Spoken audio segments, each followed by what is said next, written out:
नमस्कार मंडळी, मी रुपाली जाधव. शाही प्रतिष्ठान आयोजित साहित्य केशरी काव्यस्पर्धा 2026 यासाठी मी माझी स्वरचित कविता आज तुमच्यासमोर मांडणार आहे. कवितेचं शीर्षक आहे शृंगार. मी वेणूवरती श्वास कोरले, मी वेणूवरती श्वास कोरले आणि ओठांवरती तू आलास.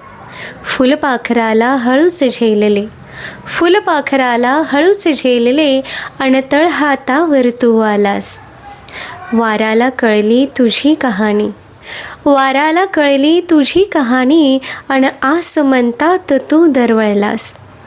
चंद्रावर कोरली मी स्वप्न किनार, चंद्रावर कोरली मी स्वप्न किनार आणि भाळावरती तू सजलास.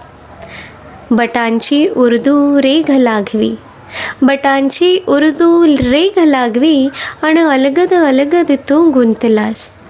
गाली फुटलं टच्च डाळिंब, गाली फुटलं टच्च डाळिंब आणि खळीमधुनी तू उठलास.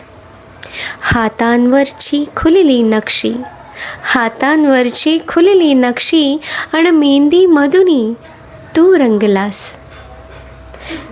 याचा अर्थ ठाऊक आहे का तुला? अगदी सहज पूर्ण करतोस तू मला, अगदी सहज पूर्ण करतोस तू मला. धन्यवाद.